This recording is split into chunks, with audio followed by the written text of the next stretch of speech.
Let's And do it. hello, everyone, and welcome, welcome, welcome.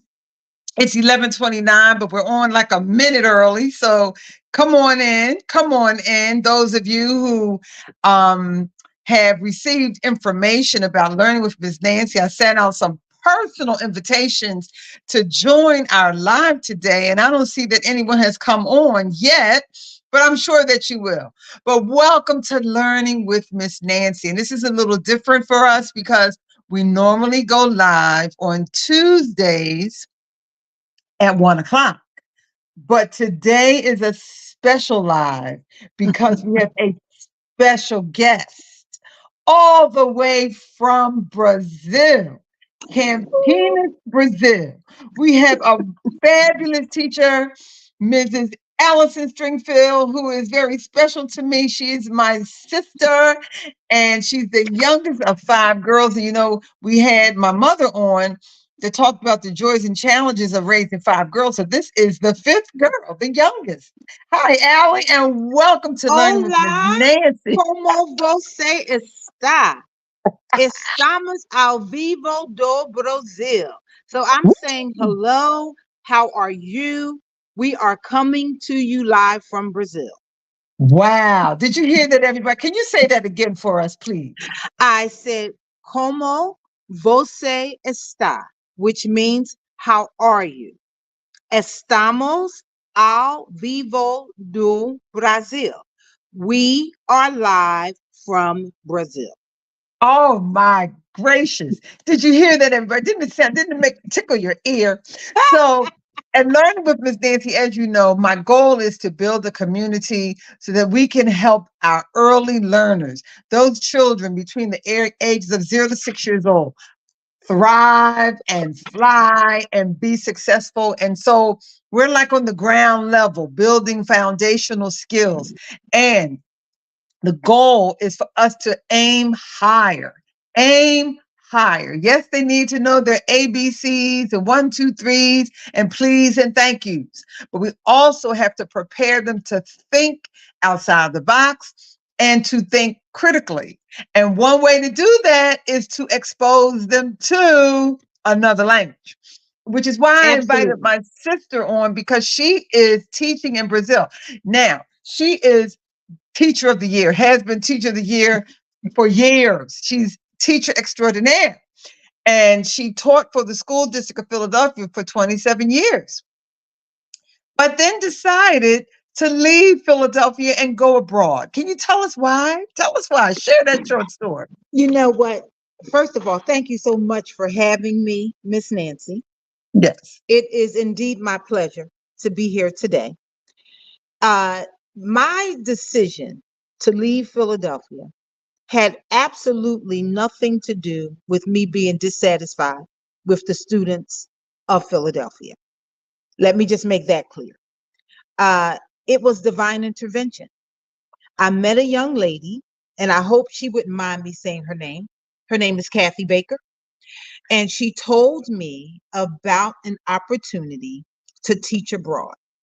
And that tickled my fancy.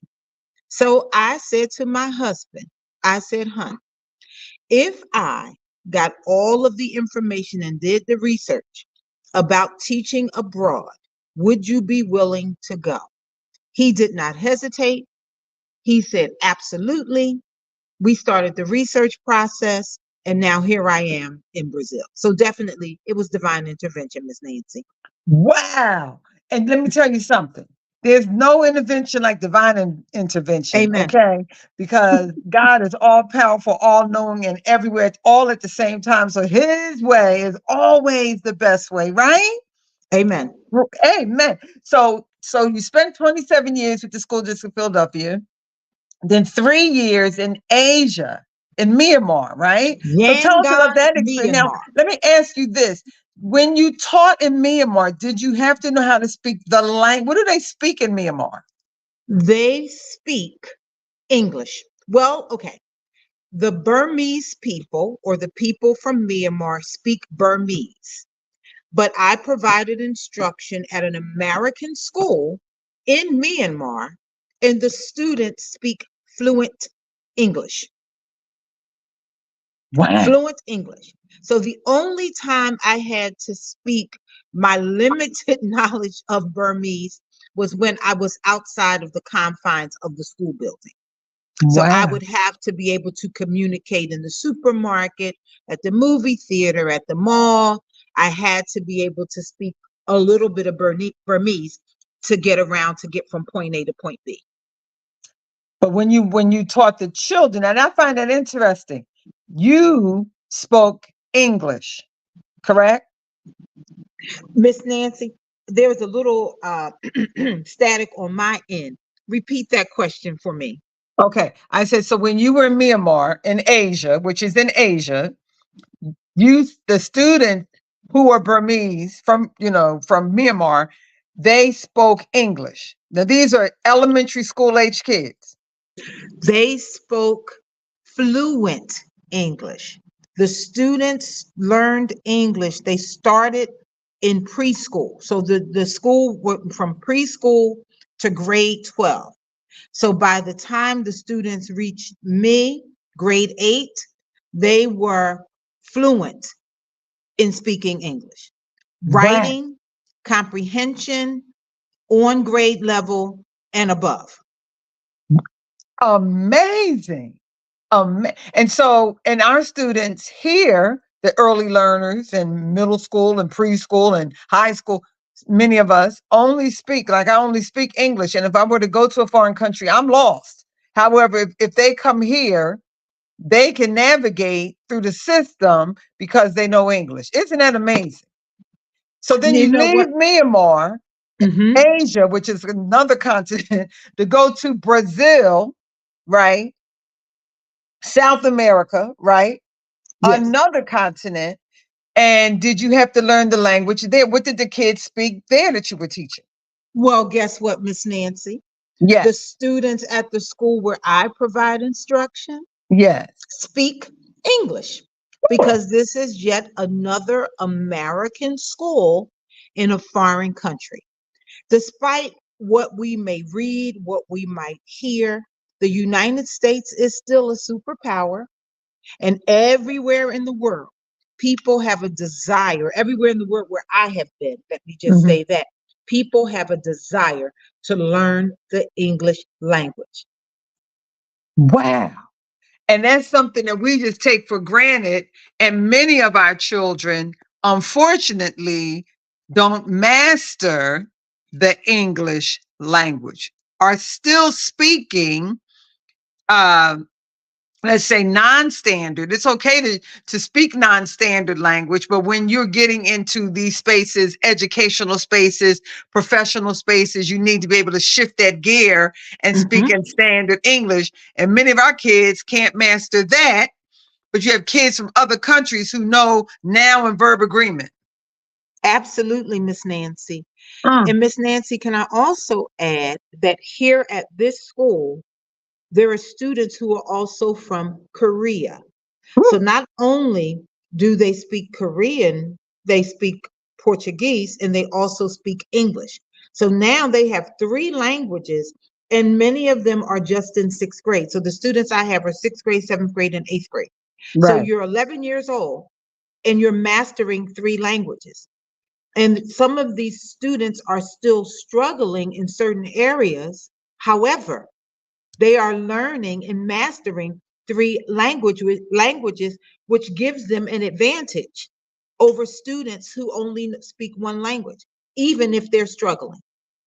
That is amazing. That is simply amazing. I mean, I'm listening to you and I think I'm on to something when I say, why should students learn a second language? Well, tell me, based on what I'm hearing from you, it should be something that's we can't make it mandatory, but it seems like it should be mandatory, right? It should, Miss Nancy, because it definitely improves problem solving skills, Mm-hmm. cognitive skills. They're learning how to bridge the gap. They're learning how to make connections. Mm-hmm. It's Wow. so many things that they're learning because again, learning a second language, a third language, that's higher order right there. Right. Okay, for a person like me at my age, it's a struggle Yes. to master a second language when I spoke Mhm. English my entire life. Mhm. Young Mhm. people, their brains are like sponges. So they absorb, they pick up really, really quickly. So it's important that young people, early learners, start with a second language in the preschool. Wow. That is amazing. And that leads me to my next question. So, how does a child grow culturally by learning a second language? Oh my gosh. Miss Nancy, Okay. really, when you learn a second language, you're able to communicate with people who speak that language. Mhm. You can get literature from the library in the second language and learn about another culture in their culture's native tongue. You get to learn about them Oh, you and okay. the do's and the don'ts and the things of that nature. So come on, it just opens up a world of opportunity. It also allows for deep conversation, being able to Wow. think outside of the box, being able to engage in all kinds of conversations because of your experiences, whether they are vicarious through a book or through travel. Because many of the students that I provide instruction to, if I'm going on vacation, I might just take a 45-minute trip. These young people go to Paris and Spain and France, and so they are getting all of these different experiences while attending an American school. And most of the international schools, they all offer the same opportunities for students. Wow. This is so, oh my, we could go on and on. This is really mind Miss Nancy, blowing. we need more than a 20-minute session because this is Yeah. this is really And interesting. I think I'm gonna do that. I think I'm gonna have a part two because there's so many daycares that we Mhm. could share this information with and have them bring in teachers to start teaching these children different languages. Like you said, you have kids that learn Korean, they're learning Portuguese, English, and they're in preschool. That is, I speak English and very teeny, a little bit of Spanish. And Miss Nancy, the potential for job opportunities will be available to these young That people. was my Think next about when question. Go ahead. Go speak on that. when Mhm. let's say in college, for example, if they're Yes. looking for a way to make money on the side, Yes. why not serve as an interpreter? Because Wow. they have that skill set with them when they're Right. entering colleges and universities. Or even, Wow. how about the United Nations? How many times have you watched live on TV interpreters speaking for the leaders of different countries? So this Yes. leads to a broader space in terms of employment, having Yes. a knowledge base for a second language or third language. Oh, this is amazing. Let me ask you, and that's what I was going to ask you. It said I have another question that says, how does being bilingual Mhm. enhance a child's communication skills? And I think you touched on that already. Mhm. You Well, know, again, it allows them to improve overall in all of the skills that we focus on in the English curriculum: reading, Mhm. writing, listening, speaking. Okay. They will be able to master or move towards mastery in more than one language. They'll be able to make connections across the curriculum.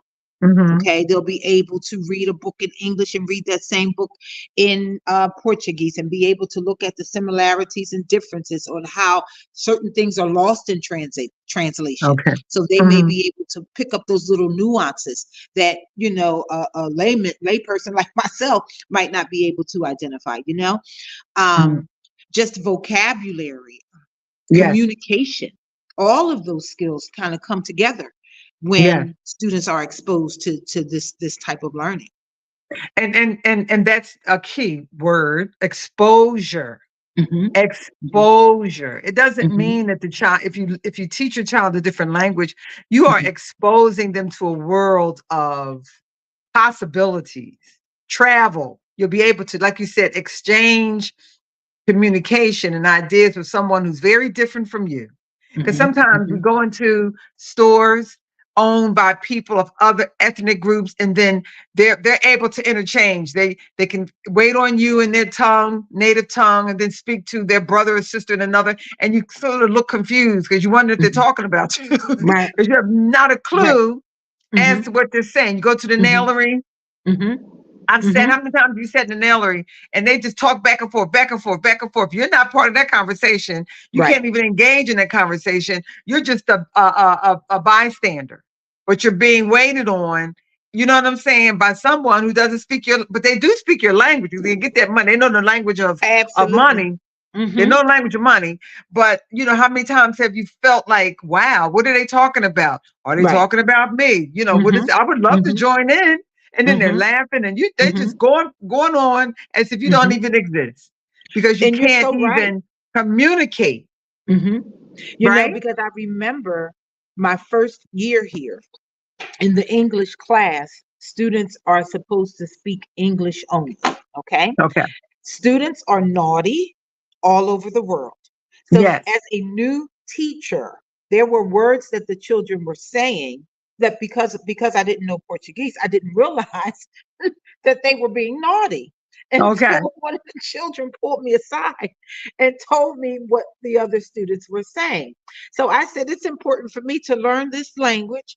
I had Yes. to learn the bad words so that when I heard them, I could redirect. Oh, yes. Oh, yes. Oh, yes. Absolutely. So, one thing that is universal, along with learning these languages, is that students are students are students no matter where you are in the world. Those Okay. behaviors, that the development where they are developmentally, that does not change. So, when I tell Wow. you, it's funny, but they know how to be naughty. That is universal.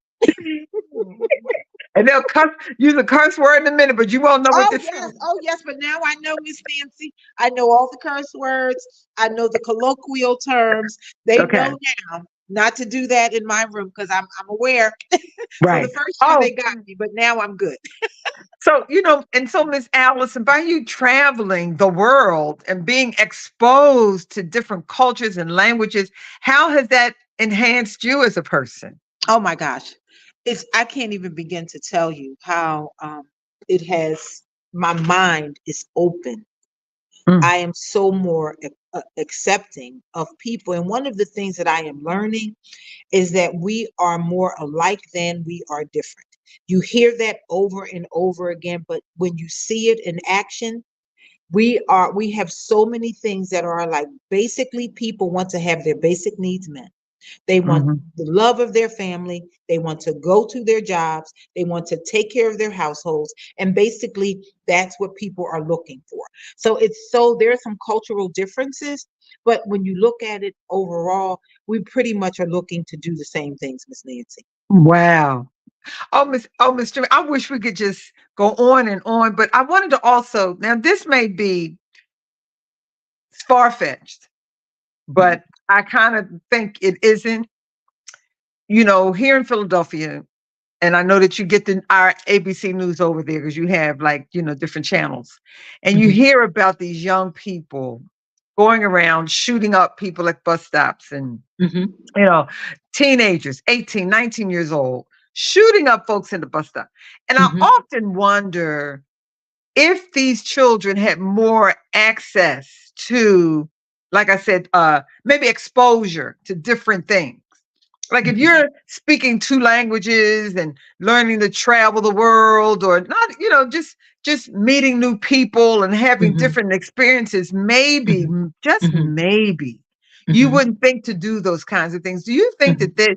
the lack of these resources and the lack of exposure, the lack of travel, the lack of all of these barriers, do you think that has an impact on why many of these children are making these horrible, terrible, very bad choices?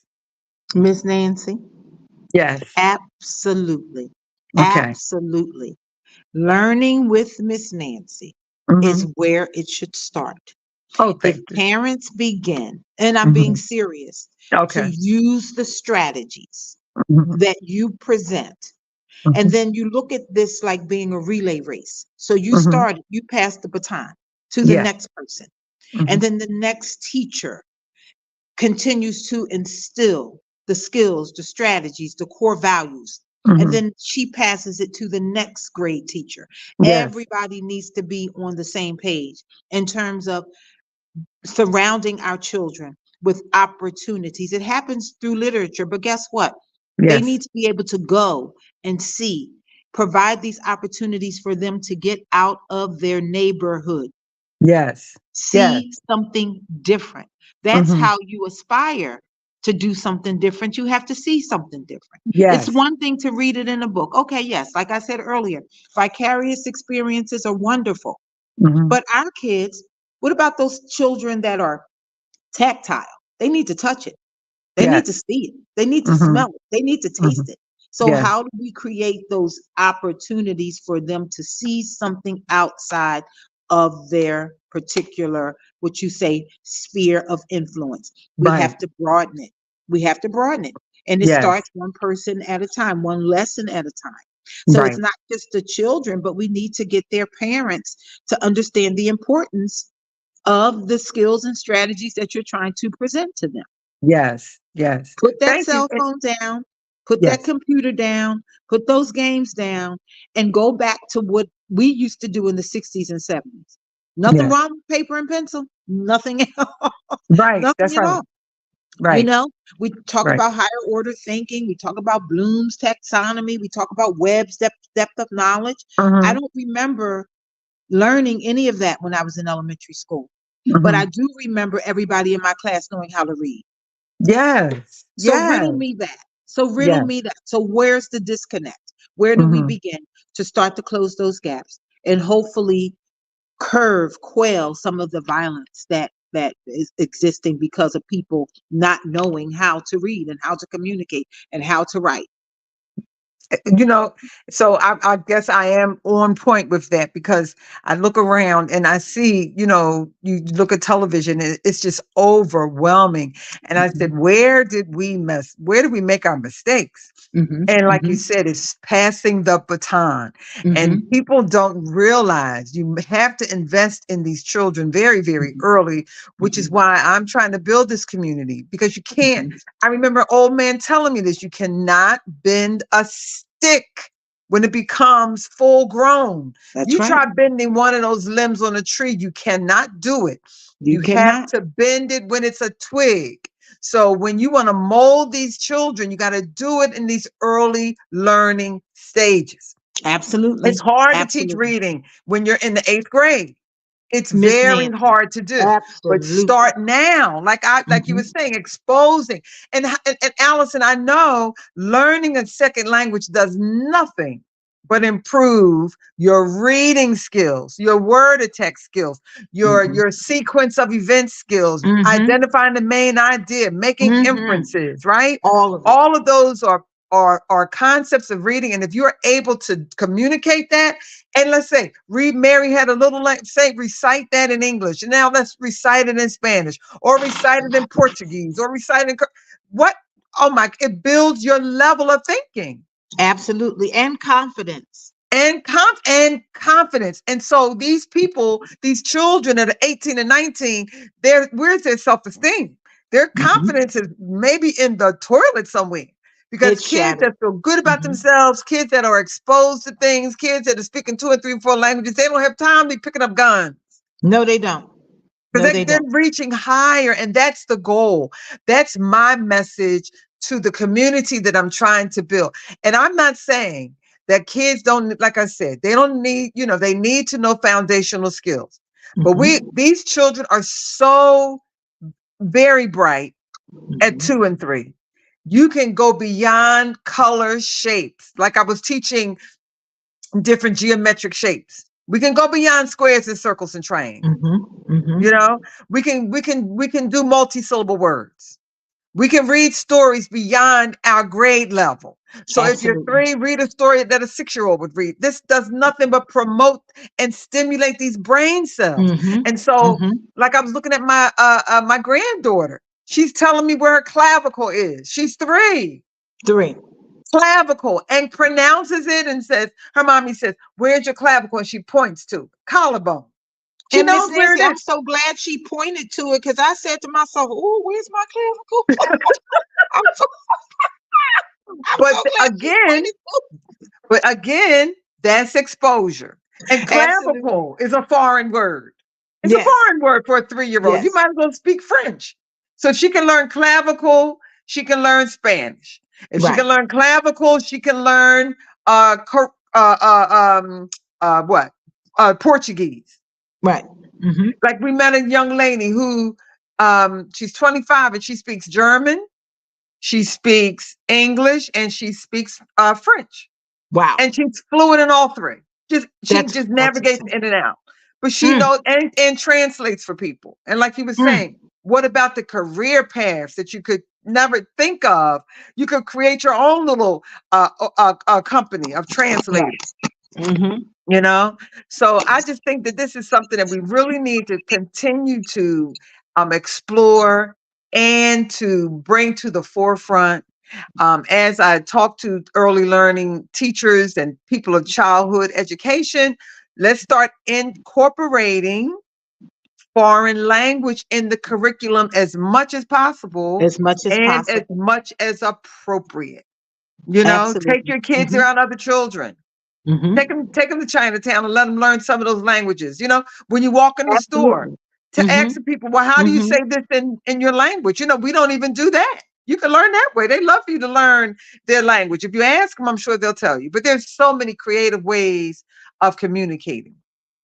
You know, so Absolutely. what? So this Absolutely, Miss before we Nancy. leave, because we are now a few minutes over, and like you said, we need more time. But I thank you from taking from your busy schedule to share and drop those gems on us. And you are a person that's a walking testimony as to how you can think something, see something, and become something. Like you said, it's one thing to read about it, but it's another thing to experience it. So you have Absolutely. thought about it and you got to see it. Like you saw yourself overseas, which is why you're over in another country. You saw it. So you have to Right. see it, dream it, believe it, and do it. You got to really Amen. meditate on that thing. So before you leave, Amen. what are some closing remarks you'd like to give to our parents of early learners as it pertains to exposing their child to a second language? Okay. Again, in closing, there are so many ways to expose children to foreign language, even if you can't go to a school formally. There are so many apps. Duolingo, for example. Mhm, You can purchase a Duolingo app. Children love the phone. It's so easy for them. They show them a picture, they show them a word. That's a way to just get an introduction to a mhm, different level because we spend money on so many other things. So, how about instead of getting that cheesesteak or that meal from the Chinese store? No, seriously, because mhm. these monthly excuse me, the monthly plans start as little as $9 and $10 a month.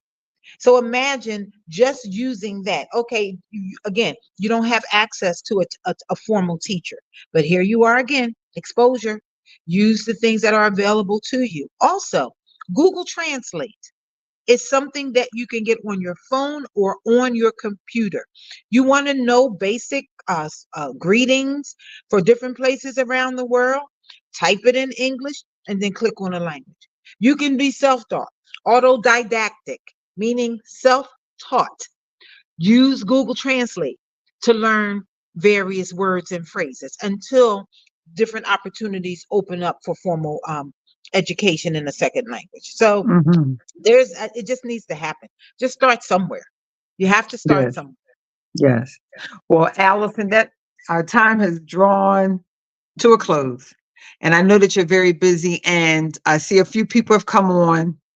Not as many as I like, but that's okay because one thing about YouTube, you can play this over and over again. Over And and I'm going to over. But share Miss this Nancy, we have with, to do this again. And what I'd like to do maybe next time, if I can get permission okay, from a parent to actually have one of my students who speaks 3 languages just oh, to come in and just to say a couple of words or phrases, just so that people can see what that looks and sounds like on an okay. 11-year-old. I love to be able to do that because I think Well, that would be wonderful. you let me know. I'm telling you, I will arrange it as soon as you can arrange it over on your end. And Hmm. it's just a matter of me posting it and letting the Hmm. whole world know that you're coming Okay. back with a student who can actually speak the language and other students can listen in. I had a Hmm. friend who was going to join us from an elementary school. And wouldn't that be nice if That we would could be go perfect. live and his whole class could Hmm. actually listen to hear this appear That would speaking be 3 different perfect. languages? That would be effective. So I think that probably, Miss Nancy, this is March. We're getting ready to go on spring break. Okay. So we can look forward to doing something like that in April, Okay. So I'm going to early call him because April. he was going to try to come. Maybe he's on now, but he teaches and he has, I think, sixth grade. I believe Okay. sixth grade. And Perfect. I My can kids maybe are some sixth kind of grade. way, maybe we can, I can go to the school and we can do it right from the classroom, like you said, get permission from the students, and then the Hmm. students can hear the students speak. That would be really That would be perfect. Oh, that would be dynamic. awesome. That would be Yeah. awesome. Okay. Well, thank you again, Miss Allison. I appreciate you. And for those who are listening, remember to like, share, and subscribe to Learn with Miss Nancy. And if you want some additional information, please contact me at learningwithmissnancy.com. If you do that, I will Absolutely. send Get you out a free additional poster on information. kindergarten readiness. Would you say, Allison? I said, absolutely get additional information for learningwithmissnancy.com. All right. This didn't just start, ladies and gentlemen. This started in the back room on 42nd Street, 1721 North 42nd Street. This platform was born approximately, I want to say 55 years ago. Seriously. Miss Nancy has been doing this for a long time. So she was being prepared for this platform before it even came into existence. Yeah, So, amen. And Allison, yeah. and using y'all as my class, when y'all didn't feel like being bothered, I go, oh Lord, we gotta sit and listen to you. Oh my gosh, honey. She would make us be those students, honey. Miss Nancy been teaching for all her life. So thank you, Allie. And again, contact me if you want to get a free poster on kindergarten readiness at learningwithmissnancy.com. And also remember to like, share, and subscribe to my channel. And Allison, thank you, thank you, thank you. And we'll come It back was my again with a pleasure. full This was class for my lovely. kids. Okay? Thank you. Thank you for All right. having me, Miss All Nancy. right, sis. Love Bye, you. everybody. Bye-bye.